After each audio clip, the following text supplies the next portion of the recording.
성막을 배우면서요. 그 어떻게 우리가 성막에 보물들을 우리 성물들을 우리 가운데 갖고 들어오는가 그런 것을 제가 말씀드렸잖아요. 이것은 사실 구원의 과정인데요. 울타리와 문을 통과하는 구원이 처음에 있으면 그 다음에 또 번제단에서 또 우리가 은혜를 받고 또 한번 구원을 받고 그리고 의롭다 여김을 받고 그리고 또 물두멍에서 매일매일 거룩해져야 되는 외적인 성결 그리고 성막에 들어와서 우리가 내적인 성결을 하는 이런 문제들을 우리가 생각해 봤거든요. 그리고 이제 지난번에 우리가 분향단의 향을 통해서 분향단 기도를 생각해 보고 이제 휘장이 열리면서 지성소에 들어가는 일이 있게 된 것입니다. 그래서 우리가 성막을 이렇게 하면서 점점 더 우리가 거룩해서 거룩한 주님의 얼굴을 배우는 과정을 그리고 그 주님의 얼굴을 배우러 가면서 우리가 점점 성결해지는 성결의 그 성물들을 우리 가운데 세워가는 과정들을 우리가 지금까지 공부해 왔습니다. 그러면서 우리가 느꼈던 건 뭐냐 하면 굉장히 우리가 정말 주님을 만나러가기 위해서 너무나 모두가 함량 미달이구나 그런 생각을 우리가 하게 됐잖아요. 많은 분들이 나는 성막을 거진다 지었어 아니면 지금 물두멍을 내가 갖고 들어왔어 그리고 성소를 갖고 들어왔어 라고 얘기하지만 다 과정을 이렇게 보면 정말 나는 성막에 들어가서 살 수 있을까라는 함량 미달에 그걸 좀 고민하는 여러분들 좀 생기지 않았습니까? 그래서 오늘 이제 마지막 시간입니다. 이 성소에 대해서 배우는 거에 대해서 오늘 지성소를 배우면서 이제 그런 문제들을 함께 더 생각해 보도록 하겠습니다. 정말 나는 함량 미달이라면 앞으로 어떻게 주님의 지성소에 들어가서 주님을 배울 수 있을까? 지성소를 내 안에 가지고 들어올까? 그걸 생각해 보겠습니다. 오늘 성경 말씀입니다. 자, 출애굽기 25장을 보게 되면 내가 네게 줄 증거판을 궤속에 들지며 그러니까 증거판 이 십계명이 언약궤 속에 들어가며 순금으로 속죄소를 만들되 쉬운 자를 이제 위에다 만들되 그룹들을 속죄소 두 끝에 쳐서 만듭니다. 근데 그들이 한 덩어리로 속죄소와 연결하고 그 날개를 높이 펴서 그 날개로 속죄소를 덮으며 그 얼굴을 서로 대하여 속죄소를 향하게 하고 그리고 증거판을 그 속에 넣는 것입니다. 그것이 바로 십계명을 넣는 거죠. 근데 히브리서 9장에는 이런 말씀이 있습니다. 둘째 휘장 뒤에 있는 장막 첫 번째 휘장이 성소에 들어가는 것 둘째 휘장은 지성소에 들어가는 거죠. 금향로와 사면을 금으로 싼 언약궤가 있고 그 안에 만나를 담은 금 항아리와 아론의 쌍난 지팡이와 언약의 비석들이 있고 그 위에 속죄소를 덮는 영광의 그룹들이 있으니 라고 말하면서 금향로가 그 안에 들어가 있다. 그렇게 히브리서는 말하고 있습니다. 금향단은 성소에 있습니다. 그러나 금향로는 대지사장이 거기에 향을 넣어서 이렇게 향을 피우면서 주님이 나타나실 때 얼굴을 직접 대면하지 않도록 향을 올려드리는 거로 이렇게 이동식 분향단이라고 볼 수 있습니다.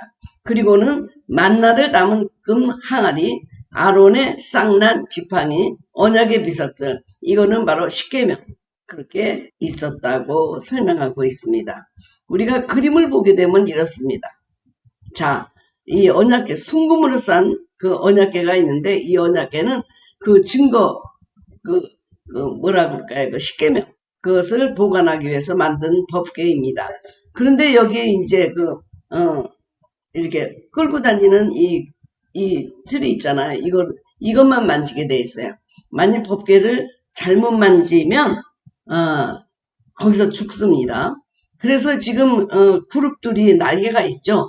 날개로 속죄소를 덮고 있고 속죄소를 지은 자 용서하는 자리죠.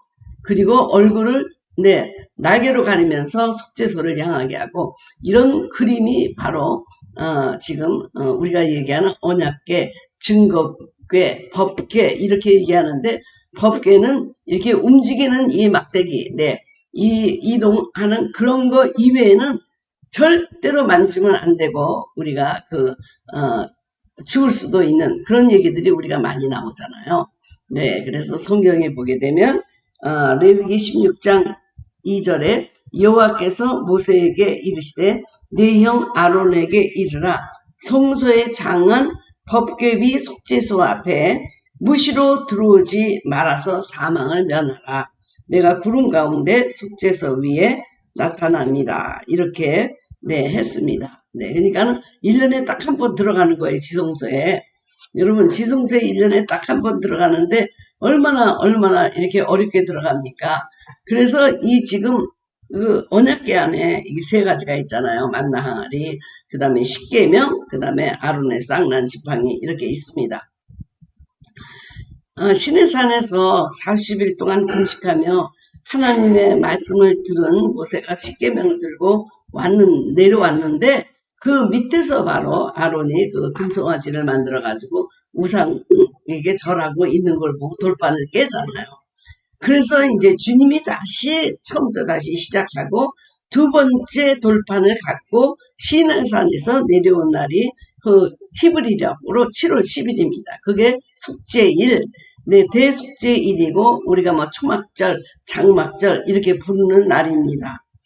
그러니까 두 번째 하나님이 또 십계명을 주었다는 얘기는 그럼에도 불구하고 이들을 다시 용서하고 받아주셨다는 그런 의미가 있는 것이죠.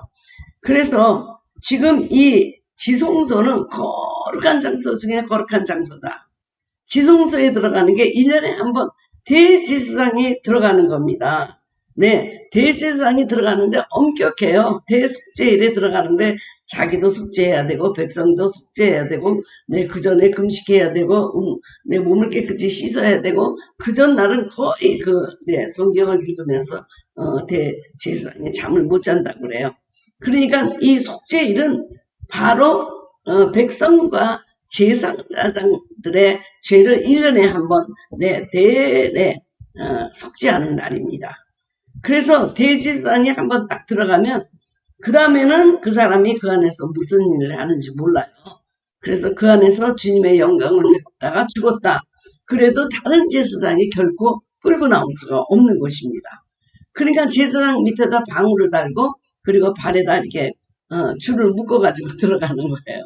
그래서 이제 소식이 없으면 그냥 발로 끌어내야지 다른 제사장이 결코 들어갈 수 있는 곳이 아니에요.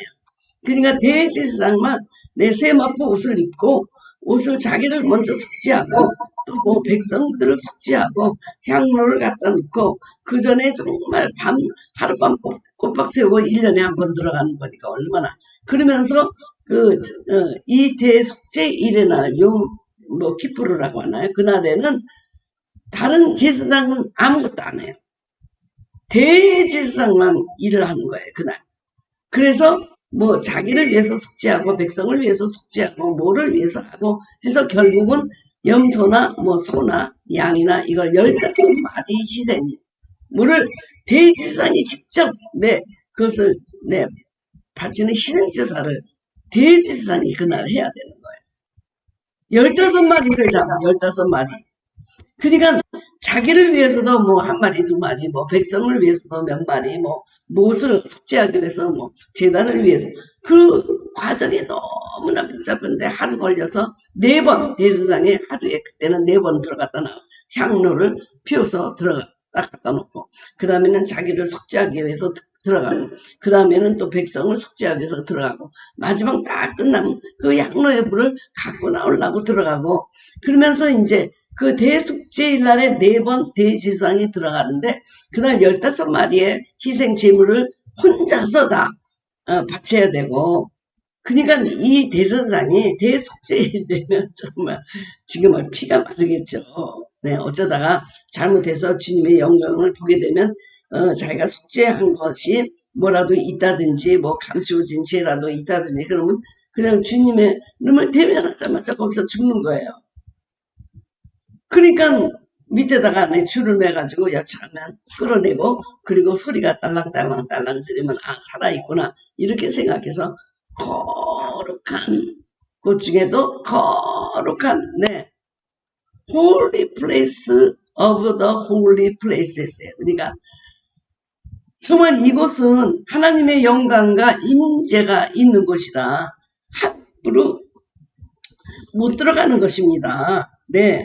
그러니까 여러분, 우리가 이런 과정을 거쳐서 지성소에 들어가야 된다고 생각하면 여러분 다 그냥 포기하고 말 거예요. 너무 힘들어요. 그것도 1년에 여러 번이 아니고 한 번이에요. 네. 그런데 지금 우리가 이게 생각해 보세요. 이 주님이 십자가에 달면서 성소의 휘장이 찢어졌잖아요. 우리 주님의 육체가 십자가에서 찢어지면서 그 휘장은 바로 예수님의 육체. 그러면서 우리가 지성소에 들어가는 그런 그냥 단번에 지성소에 들어갈 수 있는 길을 열어주신 분이 주님이신 것입니다. 우리가 성소에 있는 규례대로 법대로 따라가려고 하면요. 세상에 구원받을 사람이 아무도 없습니다. 이렇게 힘들어요. 주님을 만날 수도 없고 만났다고 살아나는 보장도 없고 그렇게 매일 내 희생 제물을 잡아서 갈라서 그걸 하나님께 바쳐서 번제물에 드려서 그리고 물두머리에 가서 씻어서 들어가서 하여튼 이 지성소는 그냥 깜깜해요. 성소는 그나마 거기에 금등대가 있었잖아요. 그리고 향로에 불이 올라가. 그렇지만 지성소는 깜깜해. 오직 주님의 영광만이 빛나고 있는 곳이었어요. 이 지성소의 하이라이트. 그러니까 우리가 지금 성소를 배워나가면서 마지막에 주님을 대면하게 되는 이 지성소의 하이라이트는 주님의 십자가로 인해서 휘장이 찢어서 우리가 이런 다단한 그런 절차를 거치지 않고도 지성소에 들어갈 수 있다는 것입니다. 그러니까 우리는 지금 지성소에 들어가는 길은 활짝 열렸습니다. 그러나 지성소에 들어가는 문이 활짝 열렸다고 해서 우리가 지성소가 우리 가운데 들어온 것은 아니라는 사실입니다. 주님이 단번에 그 휘장을 찢으셔서 옛날에 그 복잡한 그 모든 희생제물 대신에 주님이 희생제물이 되셔서 십자가에 놀라운 그 보혈의 피로 이 휘장이 찢어지면서 우리가 이제는 수시로 주님을 순간순간 주님을 대면할 수 있는 지성소의 문이 활짝 열렸습니다. 그러니까 지금 이 지성소의 이 복음 메시지는 그 휘장이 열렸다는 것입니다. 네, 우리에게 다 열렸다는 것입니다. 믿는 자들에게 다 열렸다는 것입니다. 예전엔 그렇게 들어가기 힘든 이 지성소가 이제는 모든 믿는 자에게 열렸다. 네, 이 사실은 복음입니다. 굿뉴스입니다. 그러면 우리가 지금 그거는 열렸는데 그 다음에 지성소는 우리 가운데 어떻게 가지고 들어오느냐, 우리 가운데 어떻게 지성소가 세워지느냐, 그 문제가 굉장히 중요하겠죠. 네, 그래서 히브리서 10장 20절에 말씀한 것처럼 그 길은 우리를 위하여 휘장 가운데로 열어놓으신 새롭고 사는 길이요. 휘장은 곧 저의 육체니라. 그래서 우리가 생명의 길, 나는 길이요, 진리요, 생명이요. 그 길이 열렸던 것입니다. 자, 나는 길이요. 그건 은혜로 번제단의 문이 열렸고, 그 다음에는 진리요. 거기서 금등대, 떡상, 분향단, 이 자기 처리하는 내적, 거기에서 진리에 순종할 수 있는 자기를 부인하고 자기 십자가를 지고 주님을 따라갈 수 있는 진리를 알지니 진리가 너희를 자유케 하리라. 그렇지만 그 진리를 따라갈 때는 순종해야 되잖아요. 주님을 따라가기 위해서는 나를 처리해야 되죠. 그런 자기를 부인하고 나를 따르라. 자기 십자가를 지고 그 부분이 바로 성소죠. 그런데 지금 길에 이르면 진리에 이르고 진리에 이름은 우리를 생명에 이르게 하는 그 생명의 길이 활짝 열렸습니다. 네, 여러분 정말 이럴 때는 우리가 정말 박수가 나와야 돼요. 왜냐하면 이제 할렐루야 하나님께서 우리에게 살 수 있는 길을 열어주신 거예요. 지금까지 우리가 길과 진리를 왔잖아요. 이제는 생명에 이르러서 생명을 누리게 됐는데 그 생명을 누리게 되는 것이 무엇이냐 그런 것입니다. 자, 언약궤를 우리가 한번 보게 되면 언약궤 히브리서에서 이렇게 그 세 개가 들어있다고 그랬습니다. 그러면 우리가 한번 그 언약궤에 들어가 있는 것들을 보겠습니다. 10계명이 들어가 있고 그리고 거기에 또 만나 항아리가 들어가 있고 그리고 또 만나 항아리 아론의 쌍난 지팡이 세 개가 들어가 있잖아요. 근데 이 들어가 있는 이 모든 것을 우리가 생각해 볼 적에 이거는 우리의 그 백성들의 죄를 리마인드 해주고 있습니다. 그것이 생각나게 해주고 있습니다. 여러분, 하나님께서 은혜로 그 만나를 계속 내려줬지만 그들은 만나에 대해서 감사할 줄을 몰랐습니다. 그래서 민수기 11장에 이런 말씀이 있습니다. 그들 중에 속해 사는 다른 인종들이 탐욕을 품에 이스라엘 자신도 다시 울며 이르되 누가 우리에게 고기를 주어 먹게 하랴. 우리가 애굽에 있을 때에는 값없이 생선과 오이와 참외와 부추와 파와 마늘들을 먹은 것이 생각나거든. 이제는 우리의 기력이 다하여 이 만나 외에는 보이는 것이 없도다. 그래서 이제 나중에 메추라기가 오잖아요.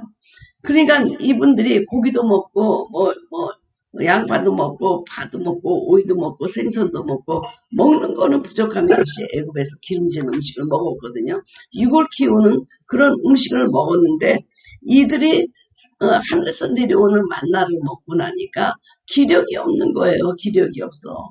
네, 기력이 없어요. 다 이건 사실은 이거는 채식주의자가 된 거 아니에요. 거기서는 육을 키우는 음식을 열심히 마늘도 먹고 부추도 먹고 전부 육을 키우는 음식을 먹었는데 주님이 하늘에서 내려주는 이 만나는 가시와 같고 모양은 진주와 같이 내리지만 힘이 없다. 그래서 그거 먹고도 불평했던 자리가 바로 만나의 항아리. 만나를 담은 항아리에서 우리가 느끼는 건 인간들의 불평입니다. 그리고 우리가 그 돌판을 볼 때마다 우리가 깨닫는 것은 뭐냐? 이것도 우상 숭배를 해가지고 하나님께 대적했던 그런 죄악을 기억하게 하는 것입니다. 자, 이 증거판이 그들이 황금 소를 만들어가지고 거기서 우상 숭배할 때 그 모세가 그 돌판을 줘서 깨어지잖아요. 그렇기 때문에 십계명을 볼 때마다 생각나는 것은 뭐냐 하면 황금 송아지를 만들어가지고 하나님을 대적했던 그런 죄악의 기억이 나는 것이 바로 이런 십계명입니다.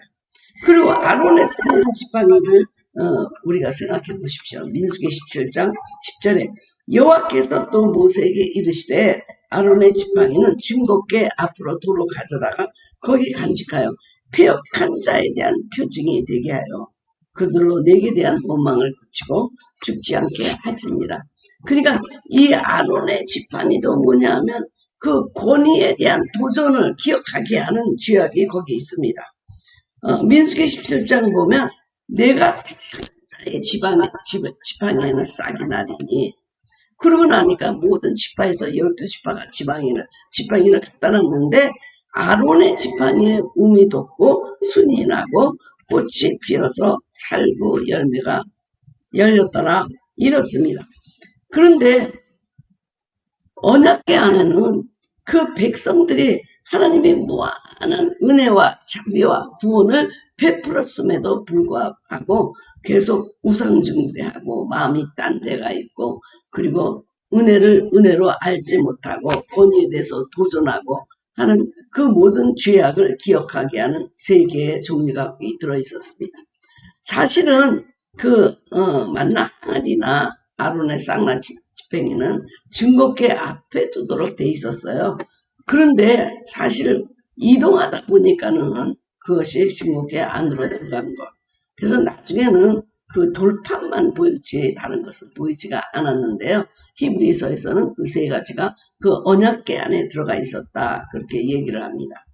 그러니까 언약궤 안에 들어가 있는 이 세 가지 물건은 어떻게 광야 생활에서 그를 생명을 구원하고 애굽의 노예 생활에서 구원한, 그래서 그들에게 새로운 세계에 대한 말씀과 법률을 주시고 신의 산에서 결혼 언약을 맺은 놀라운 거룩하신 분 중에 거룩하신 그 분에 대해서 얼마나 패역하게 감사를 모르고 이 백성들이 불평을 했는가 하는 죄악이 거기 안에 들어가 있었던 것입니다.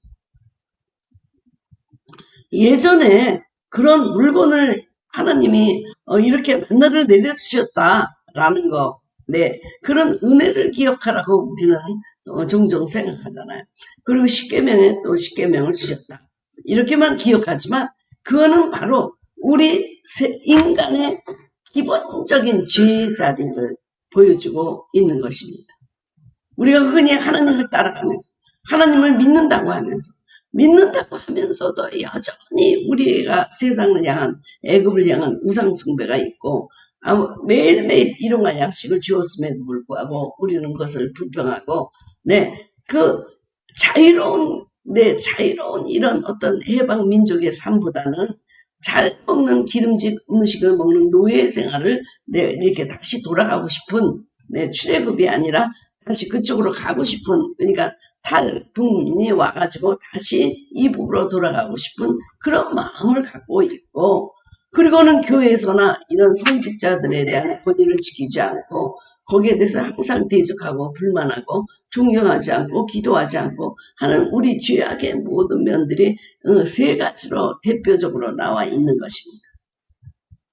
언약궤 거기에 있는 세 가지 성물은 바로 인간의 아주 근본적인 그 하나님을 대적하는 죄악이 거기에서 회상하게 하고 기억나게 하고, 그래서 이런 죄악을 짓는 사람들은 죽여버리겠다, 돌을 쳐서 불태워버리겠다 하는 하나님의 공의의 말씀이 그 안에 있는, 그러니까 공의의 언약궤입니다. 언약궤는 사실 이런 죄악은 결코 패망할 거라는, 하나님에게 아주 단호한 심판을 받을 거라는 그런 우리의 아주 세 가지 중요한 죄악들이 거기 들어가 있습니다.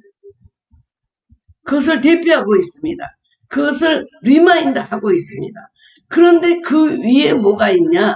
쉬운 자가 있다라고 하는 것입니다. 쉬운 자. 이것을 우리가 가파르라고 얘기하는데 이 단어는 속죄하다, 용서하다 이런 뜻입니다. 그러니까 그 가파르나 욤기프르 대속죄절이나 다 비슷한 언어에서 나온 것입니다. 이것은 뭐냐면 속죄하다, 용서하다, 제거하다, 보이지 않게 하다. 그러니까 죄를 덮어준다는 그런 뜻이거든요. 그러니까 속죄소가 지금 언약궤 위에 바로 있다라고 하는 것은 공의의 하나님 위에 그보다 더 강한 하나님의 사랑이 멈추고 있다는 것을 뜻하고 있습니다. 그러니까 이것을 자비의 자리라고 얘기한다, 용서의 자리라고 얘기한다, 하나의 은혜의 자리라고 얘기한다. 바로 그 언약궤에 들어있는 이 세 가지 물건의 죄악을 보면 우리는 용서받을 수 없는, 하나님의 백성이 될 수 없는 그런 자들이지만 그 위에 쉬운 자, 속죄소가 있어서 그럼에도 불구하고 우리 죄를 덮어준다, 그런 뜻입니다.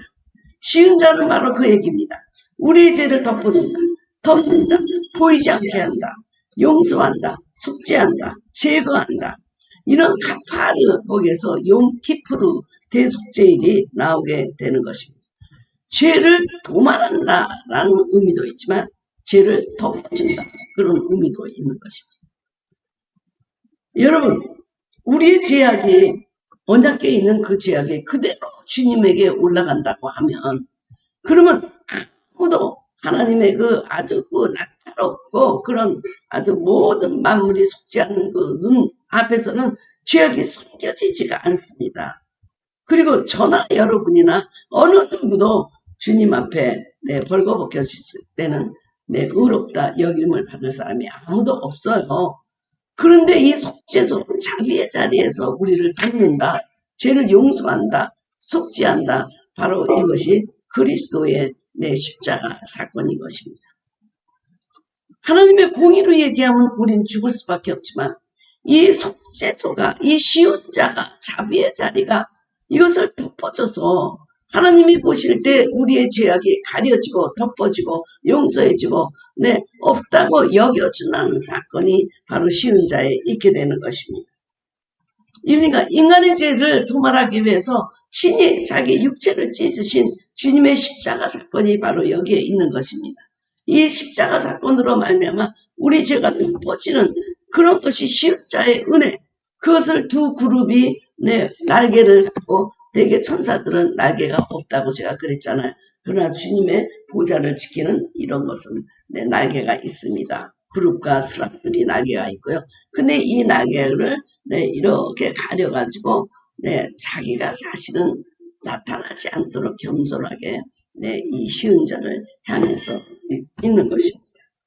주님이 이 지성소를 준 것은 바로 모든 백성에게 어떤 말을 계시하고 전하기 위해서 이런 속죄소를 만들었지만 지금 언약궤와 쉬운 자를 이해할 수 있는 부분이 너무너무 중요한 것입니다. 우리가 그 십계명을 지키지 않고 내 말씀에 불순종하고 제일 1계명을 어기고 다른 신을 섬기지 말라는 것을 어기고 그리고 또 만나야 하리 그렇게 풍성하게 40년을 먹여 주었음에도 불구하고 기름진 노예의 생활을 그리워하며 다시 돌아가고 싶은 그런 폐역한 마음, 감사보다는 불평, 원망의 자리가 그 만나의 항에서 볼 수 있고, 그리고 주님의 법을 어기고 대적하고 우상 숭배하고 자기를 구원해 주신 그 강한 오른팔로 우리를 그냥 구원해 주신 주님에 대한 폐역한 자리가 바로 십계명, 깨어진 십계명. 그리고 바로 아론의 쌍난 지팡이도 하나님이 세우신 그 하나님의 사람에 대해서 폐역하게 왜 저 사람만 저런 일을 하냐 하고 그 권위에 도전한 미리암같이 그래서 그런 것을 보여주기 위해서 아론의 지팡이에만 싹이 나는 이유는 하나님이 아론을 선택했고 아론을 통해서만 생명의 사역이 나가고 그분을 권위를 인정할 때 하나님의 권위를 인정하게 된다는 사실을 여기서 배우는 것입니다. 그러므로 이 쉬운 자는 덮어준다는 보이지 않게 한다. 언약궤만 있다면 하나님은 언약궤 안에 있는 이 메이저 세 가지 큰 죄로 인해서 하나님이 노하시고 우리를 불같이 심판하실 텐데 거기에 주님의 십자가 쉬운 자가 있어서 죄를 가려준다. 덮어준다. 그것이 바로 용키푸르 대속죄일인 것입니다. 여러분 공의보다 사랑이 더 높다. 사랑은 죽음보다 더 강해. 우리는 죽을 수밖에 없는데 이미 주님이 죽으심으로 우리의 죄가 가려졌다. 한 장소가 바로 지성소인 것입니다. 그러니까 지성소는 너무나 놀라운 것입니다. 정말 이곳에 내 은혜가 용서가 화목이 있다는 사실이 얼마나 감격스러운 사실인지 모릅니다. 죽을 수밖에 없는 우리를 주님의 십자가가 우리의 죄를 덮어준다. 덮어준다. 가파르라고 하는 그 쉬운 자. 그러니까 지금 지성소에 가서 우리가 만나야 할 장소는 가파르, 쉬운 자라고 하는 것입니다. 주님의 십자가 때문에 그 쉬운 자가 생긴 거예요. 그게 주님의 십자가예요. 주님의 십자가이기 때문에 그 안에 있는 우리의 대역죄가 보이지 않고 가려지고 숨겨지고 덮어지고 우리는 정말 이렇게 죄악을 넘어서는 하나님의 용서 그 하이라이트가 바로 지성소에 있는 것입니다. 주님이 우리가 거룩한 존재로 오도록 하는 것은 바로 거기에서 그런 놀라운 용서를 체험하도록 하기 위한 것입니다.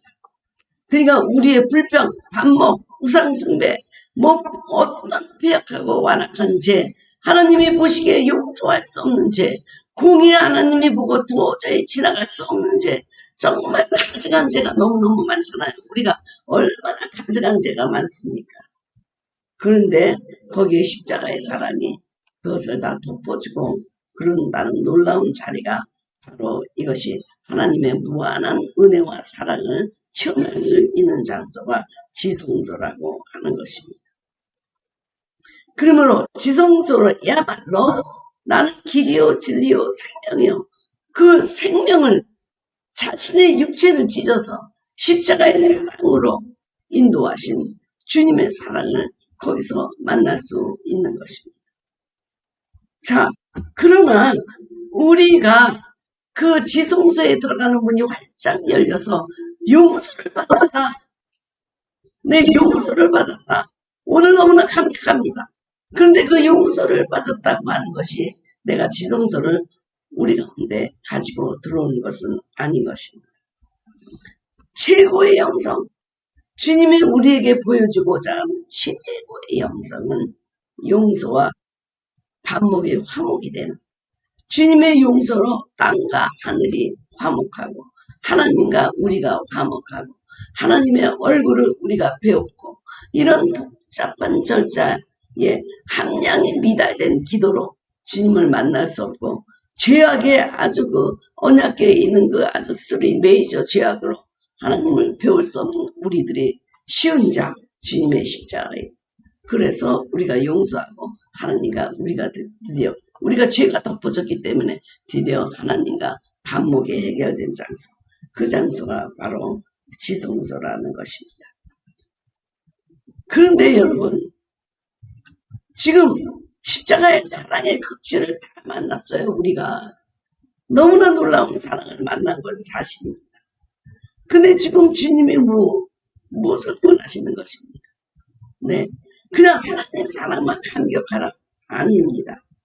누가복음 10장에 말씀하시기를 대답하여 이르되 내 마음을 다하여 목숨을 다하여 힘을 다하여 뜻을 다하여 주 너의 하나님을 사랑하고 또한 내 이웃을 내 자신같이 사랑하라 하였나이다.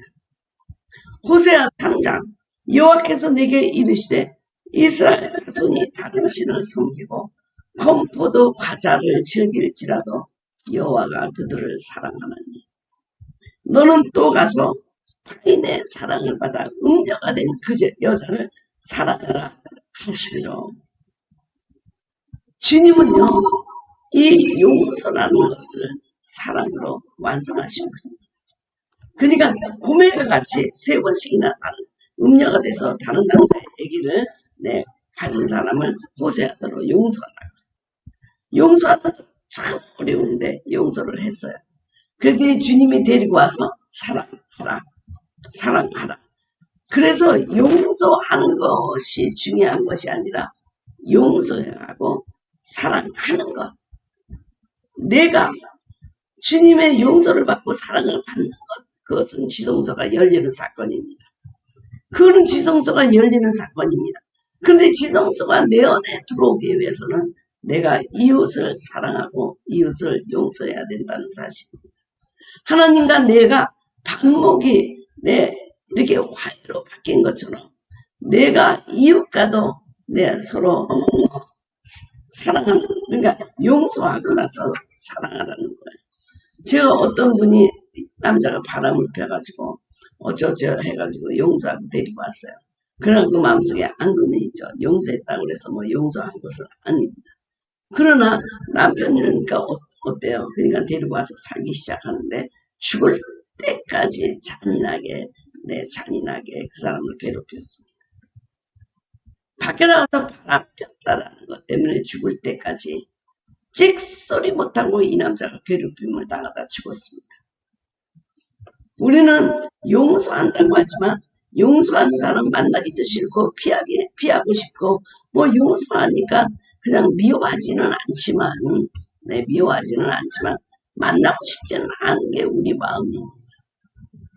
저도 그런 사람 있어요. 용서하고 마음속으로 미워하지는 않아요. 그러나 절대로 그 사람 만나고 싶지는 않아요. 그건 사랑하지 않겠다는 얘기죠. 사랑하지 않겠다는 얘기는 뭐냐? 우리가 진정한 용서가 일어나지 않았다는 뜻입니다. 그러니까 하나님이 우리를 용서하고 사랑하신 것처럼 그 시은자의 은혜를 누리고 있는 것처럼 내가 다른 사람에게 시은자가 되어야 그 시은자가 우리 가운데 들어와서 지성소가 세워진다는 것입니다. 하나님을 사랑한다는 것, 그것은 이웃을 사랑하는 것과 연결이 되어 있습니다. 주님께서 베드로에게 네가 나를 사랑하느냐? 그러면 가서 내 양을 먹이라. 주님을 사랑하면요, 주님의 양떼도 사랑하게 되고, 주님을 사랑하면 이웃도 사랑하게 되고, 그러니까 하나님을 사랑하면 이웃을 사랑하게 돼요. 하나님의 사랑이 이웃의 사랑까지 흘러가요. 그러나 이웃을 사랑한다고 하나님을 사랑하는 건 아니에요. 거꾸로 되면 안 돼요. 바로 마르다가 그렇게 거꾸로 했던 것. 이웃을 사랑하고 이웃에 대한 그런 마음이 분주했지만 그러나 하나님을 진정으로 사랑하는 건 부족했죠. 그러나 하나님을 사랑하게 되면 이웃을 용서하고 화해하고 사랑하게 된다는 것입니다. 우리가 오늘 생각해야 될 이 성막의 최고의 영성은 용서와 화해와 나아가서 사랑이라는 것입니다.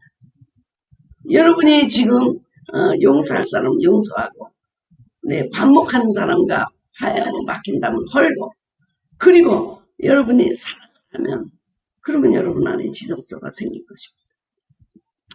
세워진 것입니다. 정말 저를 그렇게 네 얘기를 밖에 나가서 험담을 하고 비판을 하고 그러던 교인이 한 분이 있었어요. 네. 근데 더 화가 나는 것은 우리 교회 안에서 이 목사 어떻다, 이 목사 어떻다 이렇게 얘기하는 건 이해가 되는데 꼭 그 사람은 개하는 데 가서 알지도 못하는 사람한테서 자기 목사들 흉을 보고 있대요. 매일매일 흉을 본대요. 개꾼을 만나면. 그러니까 교회 이외에 다른 사람들을 만나서 자기 담임 목사를 비판하는 거예요. 그래서 우리가 비판을 받은 이유가 있어요. 왜냐하면 그 전에 목사님은 교인들을 데리고 놀러드리고 사랑이 풍성하고요. 예배 끝나고도 테니스 치러 가고 소개하러 가면 가서 수영 먼저 하고 끝나고 나면 같이 댄스 파티도 하고 그런 굉장히 개방적인 목사였어요. 그런데 우리가 가서 굉장히 우리는 아주 그냥 스트릭하게 말씀 공부를 시키니까 얼마나 싫겠어요. 때가 되면 그래요. 목사님 도토리 따라가요. 이래요. 근데 그때는 때만 되면 도토리 따라가고 때만 되면 뭐하러 가고 그랬대요. 그리고 또 그 교회 가니까 사모님, 저도 목사라고 부르고 사모님 오늘은 콩나물 2접시예요. 그래서 난 깜짝 놀랐어요. 우리 목사한테 콩나물을 만들어 오라고 그랬더니 먼저 사모님이 콩나물이나 뭐나 음식을 안 하면 병이 나는 분이었대요. 그래서 주일날 디쉬를 한 6개를 해가지고 오시고 그거를 안 하면 몸에 병이 나고 몸이 병이 났는데 그런 일을 하게 되면 몸에 그냥 회복이 되시는 분이었대요. 그러니까 그 사랑의 목사님, 사모님. 근데 우리는 가서 말씀 공부 이런 거 기도해 이러니까 너무 불편한 거예요. 그분들이. 대부분이 초신자인데 춤을 추면 우리가 이상하게 생각하고 소개할 때 수영복 갖고 와요. 그러면 안 갖고 오고. 그래서 이제 그분이 가서 비판을 하는데 제가 견딜 수가 없는 거예요. 그래서 정말 그 사람을 이제 미워하기 시작했어요. 우리 교인들끼리 얘기하는 건 이해가 되지만 우리는 열심히 말씀을 가르치려고 했는데 그걸 갖고 와서 비판하니까 너무 싫었는데 그냥 어느 날 그랬어요. 용서하라는 배웠어 제가. 나 그분을 용서해야 되겠구나. 그리고 이제 용서를 하는데 내 생각에는 50분 한 것 같아요. 기도를 하는데 너무 이가 아프더라고요. 그래서 왜 이렇게 아프나 그랬더니 그분을 용서해 주십시오. 그러니까 이를 악물고 용서해 주십시오. 이렇게 기도한 거예요. 저는 몰랐어요. 나는 그냥 용서해 주십시오 하고 50분을 기도한 줄 알았는데 이를 꼭 깨물고 그러니까 용서해 주시지 말라는 거죠. 정말 용서해 주고 싶은 마음이 없다는 거죠. 그랬더니 주님이 50분 지나니까 그러시더라.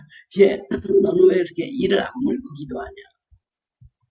왜 그 사람 용서하기 싫으니? 그러면서 내가 너 같은 사람도 용서했는데 너는 그 사람 용서 못하겠니? 너도 그보다 더 했는데 너 용서받았는데 그 사람을 너 용서 못하겠니? 그래서 입을 벌리고 용서해 주십시오 하고 입을 그냥 그래서 이제 그 다음부터 10분 동안 막 입을 크게 벌리고 용서해달라고 진정으로 기도했는데요. 한 10분 지나니까 눈물이 쏟아지면서 정말 주님이 나를 위해서 죽은 거는 이거보다 더 많아. 나를 용서한 것은 이거보다 더 큰데 자기 눈에는 들보는 못 본다고 네, 그 사람을 그렇게 내가 미워하고 용서하게 해달라고 이를 악물고 기도했구나.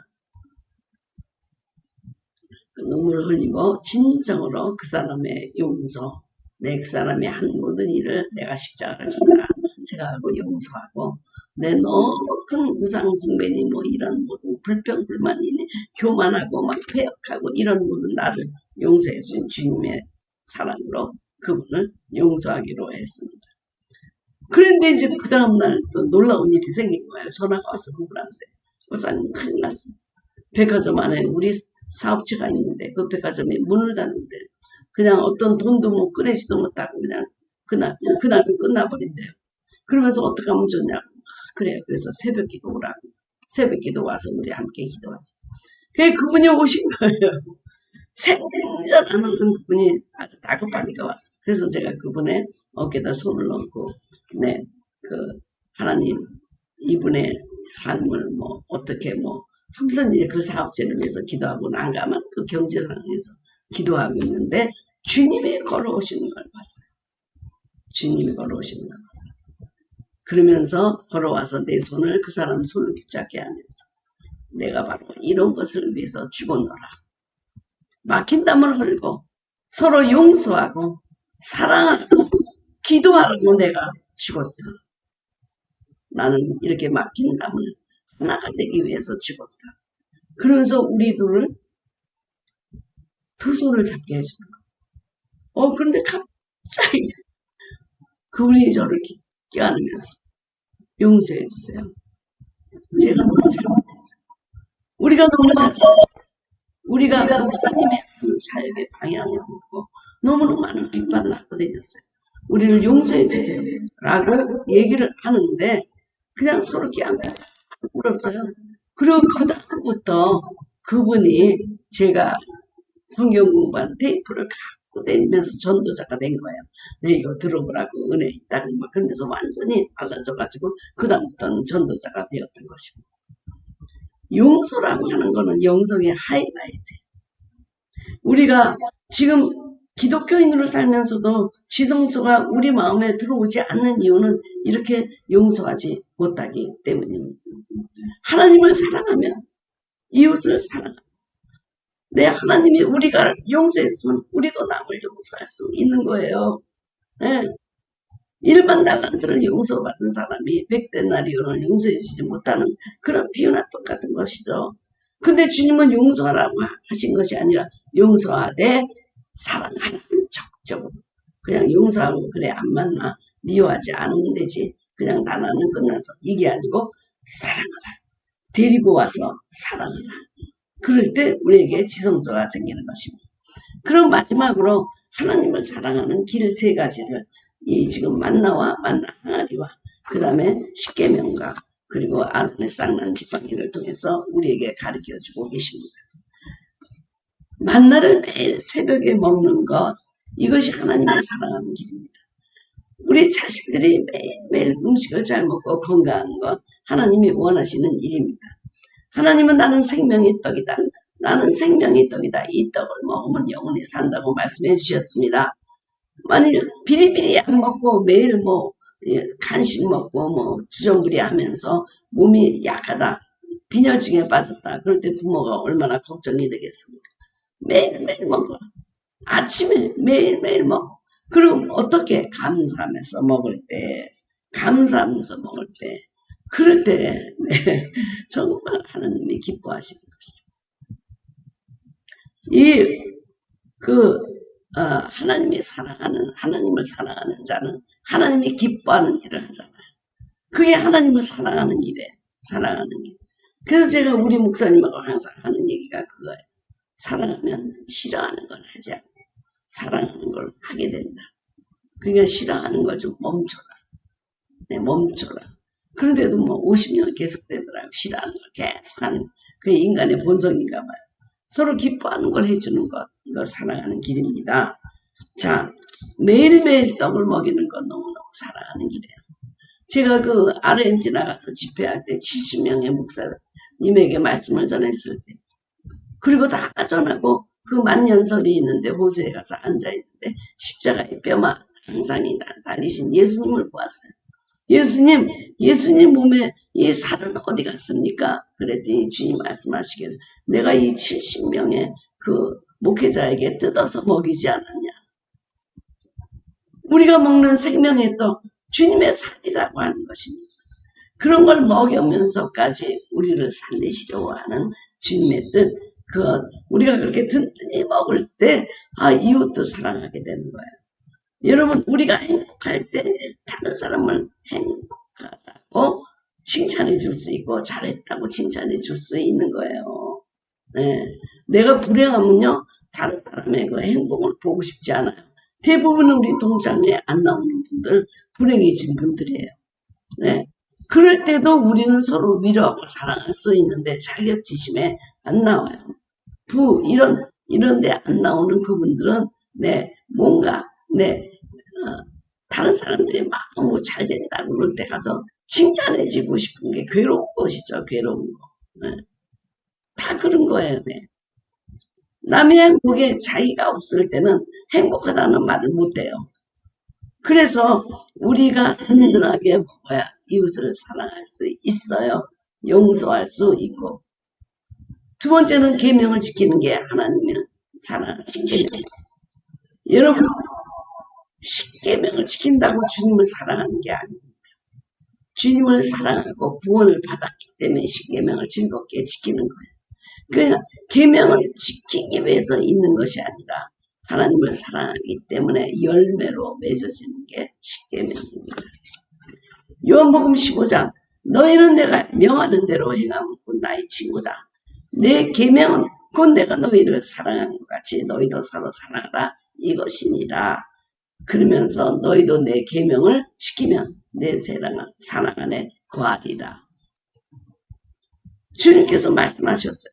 나를 사랑하면 너희도 사랑하게 되고 그리고 네가 내 명한 대로 사면 나의 친구다. 주님이 기뻐하고 주님을 사랑하는 길 그리고 주님의 친구가 되는 길 이것은 바로 두 돌판에 있는 말씀을 지키는 것입니다.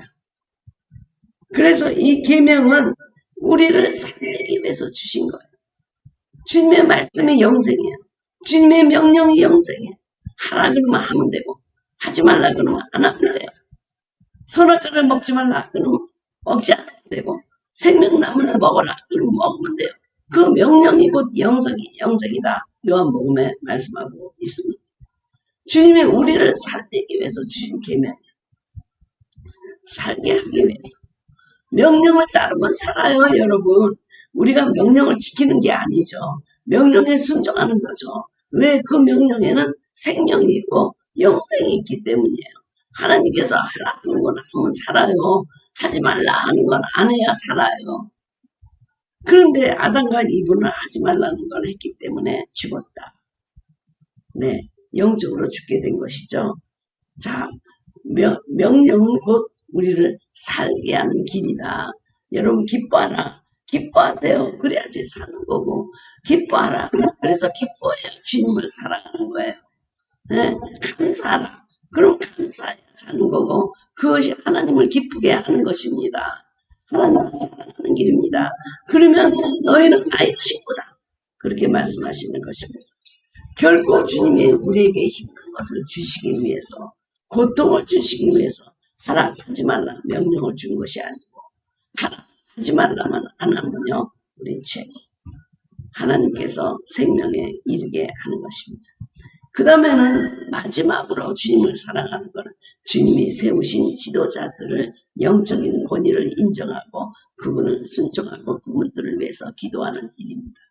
우리는 대부분 그 목사님에 대해서 만족하지 못합니다. 그분들도 인간이니까. 네, 그리고 또 영성도 다 달라가지고, 저런 사람이 목사야, 이러면서 우리가, 무시하고, 그 권위에 도전하는 경우가 많이 있죠. 주님께서는 말씀하시기를 내가 인정한 그런 지도자, 내가 권위를 위임한 그 지도자의 지팡이에서는 싹이 난다. 싹이 난다라고 하는 얘기는 뭐냐면, 네, 이것은 생명이고 열매를 맺는다. 그래서 그 지팡이에 싹이 나서 살구는 나무가 열매를 맺었던 것입니다. 여러분, 어떤 여러분에게 영적인 지도자가 지어졌는지 모르지만 여러분의 마음속에 영적인 지도자의 불평이 들어오는 순간부터 여러분은 영적인 문둥이가 됩니다. 이것은 누가 옳고 그른 것이 아니라 하나님이 인정한 그 지도자를 인정하지 않는 순간부터 말씀이 들리지 않습니다. 그분의 말씀이 안 들려요. 그러면 영적인 문둥이가 되는 것입니다. 그 다음부터는 점점 더 생활이 어려워지게 됩니다. 왜냐하면 말씀이 안 들렸기 때문에. 그래서 그런 분들은 되게 예배 시간에 졸잖아요. 끄딱 졸잖아요. 그때 내 졸음마귀가 그를 지배하는 것입니다. 영적 권위에 대해서 마음에 불만이 있다. 그럴 때는 여러분, 그 지도자를 위해서 기도할 때. 그리고 우리 교회에서도 그런 문제가 생기죠. 목사에 대해서 본의가, 남편에 대해서도 본의에 순종하고 싶지 않고, 학교의 선생님에 대해서 본의를 순종하고 싶지 않을 때, 그럴 때 우리는 그분들을 위해서 기도하라는 하나님의 말씀인 줄 알고 기도하고, 정말 기도했는데도 안 된다. 너무 힘들다. 그럴 때는 사실은 그 영적인 지도자에게 문제가 있는 게 아니고 나한테 있는 것입니다. 아무리 기도해도 관계가 호전되지 않을 때는 나한테 문제가 있는 게 아니고 내 남편에게 문제가 있는 게 아니고 나에게 있는 거고 아내에게 문제가 있는 것이 아니고 나에게 있는 것입니다. 남편에게 있는 것입니다. 그래서 자기를 돌아봐야 돼요. 자기를 돌아봐야 돼요. 정말 열심히 기도했는데도 그 지도자는 바뀌는 것 같지 않고 우리 관계가 개선되지 않고 여전히 밉고 비판이 되고 그럴 때는 여러분 내가 문제가 있는 거예요. 자, 내가 문제가 있을 때 내 문제를 스스로 여러분이 수정하지 않으려면 교회는 조용히 떠나시면 됩니다. 그러나 남편과 아내 관계는 떠날 수가 없잖아요. 그러니까 남편이 나를 지금 영성 지도자로 나의 것사람을 처리하는구나. 그리고 자기를 볼 수 있는 그런 시간으로 가지면 되는 것입니다. 사실 모든 불평과 문제는 자기에게 있는 것입니다. 만나를 주신 하나님에게 있는 게 아니라 그 만나에 만족하지 않는 백성들에게 있는 것입니다. 네. 아론에게 문제가 있는 것이 아니라 그 고라와 같은 그런 잘못된 지도자들의 탐욕이 마음속에 있었기 때문인 것입니다. 주님은 우리에게 영적인 지도자를 위임하시고 그 영적인 지도자를 인정하는 게 나를 사랑하고 나를 존경하고 나를 인정하는 길이다 라고 말씀하시면서 세 가지를 하나님을 사랑하는 길을 보여주셨습니다. 자, 말씀 계명 지키면 영생이다. 그리고 말씀 만나를 열심히 먹고 그리고 권위를 인정하고 이럴 때 주님은 너의 이웃도 사랑할 수 있는 힘이 생긴다. 그렇게 말씀했습니다. 하나님을 사랑하는 것만 지성소가 열리는 거죠. 지성소가 열려서 대진상이 그렇게 복잡하게 하는 관계가 아니고 그냥 너무나 매 순간 매일 예수 그리스도의 이름으로 우리는 주님을 뵙는 영광 그 기름 부음으로 그 영광 안으로 현존 안으로 들어가는 은혜를 지금 받았습니다. 그런데 지성소가 우리에게 들어오기 위해서 이웃을 사랑하고 용서하고 화목하고 그런 길까지 가야만 우리가 지성소에 우리 가운데 세운다는 얘기입니다. 그러기 위해서 하나님을 사랑하는 게 만나 항아리 두 돌판 아론의 쌍난 지팡이 이것이 의미하는 것을 따라갈 때 진정으로 하나님을 사랑하게 되고 하나님을 사랑하고 이웃을 사랑하는 일이 놀랍게 일어난다는 것입니다. 오늘 여러분 이 성막의 하이라이트는 최고의 영성은 주님을 뵙고 세상에 나가서 사람들을 용서하고 화목하고 사랑하는 것 거기까지 가야 우리의 모든 영성이 완성이 되고 성화가 끝나고 그러면서 주님과 교제하는 지성소가 주님의 임재가 거하시는 지성소가 비로소 우리 안에 생긴다는 것입니다. 여러분 번제단, 물두멍, 금등대, 떡상, 분향단 다 가지고 오셨는데 지성소가 여러분에게 들어오셨는지 모르겠습니다. 여러분 성막 강의 끝까지 들어주셔서 감사하고요. 이 시간 끝나면 여러분 동영상에 댓글을 달아주시고 최고의 영성이 무엇일까? 나는 과연 지성소에 내 가운데로 내 삶 가운데 지성소를 가지고 와서 주님이 내 안에 지금 거하시고 계실까? 라는 문제를 생각해 보시면 좋겠습니다.